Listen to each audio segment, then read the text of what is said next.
we are a profoundly caretaking species. In fact, it might be the defining characteristic of human evolution, or one of the 2 or 3 singular shifts in our evolution in becoming who we are today. It took some female evolutionary theorists and primatologists to start to bring this to our attention, like Sarah Blaffer-Hrdy, that we are this profoundly caretaking species. But interestingly, you may not know this, but this was Charles Darwin's thesis about human nature as well.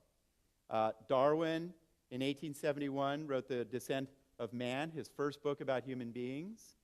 He, as Adam Gopnik has argued, was, and I don't know if you know this, he was a beloved dad of a really rambunctious group of children, engaged with his kids a lot.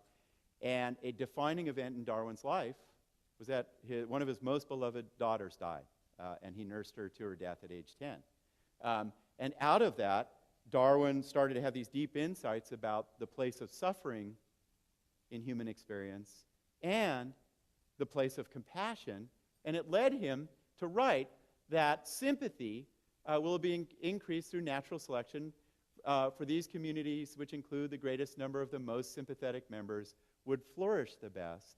And in this passage, Darwin says, sympathy is our strongest instinct, stronger than self-interest and the maximization of self-interest, forgotten by evolutionary science for quite some time. Well, how could you make the case that sympathy is our strongest instinct? Well, it has to do with one of the most profound changes in human evolution, which is the dependence of our children, our offspring. This is a little bonobo. Isn't he cute? Isn't that great? I'd trade that bonobo for my teenage daughters. No, sorry. And this is a chimpanzee. I love my daughters. So oh my God, I'm being videotaped. I just said that. Scratch that. Okay. This is a chimpanzee, little baby chimpanzee. What are they doing that's unusual for offspring, babies? They're eating by themselves. Average human nurses around the world nurses their babies 4 years, average mom. What else are they doing that's unusual?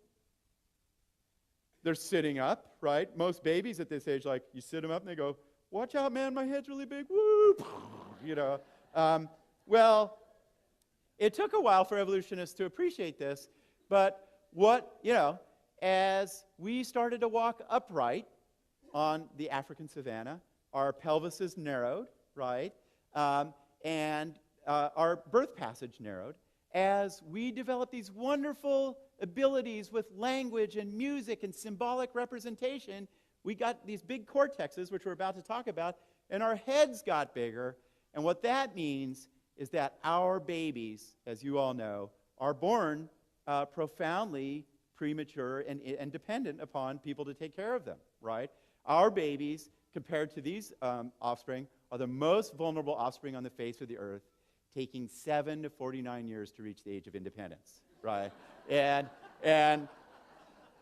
I always say that as a joke, but then half of you are going to come to me in the break and say, are you sure it's 49? My son's 56. He's still living in the basement.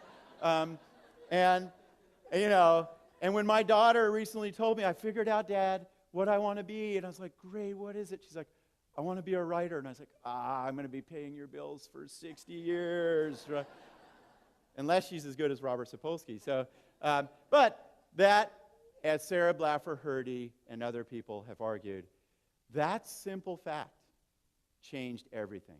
It rearranged our social structures, building cooperative networks of caretaking, and then it rearranged our nervous systems. We became this super caregiving species.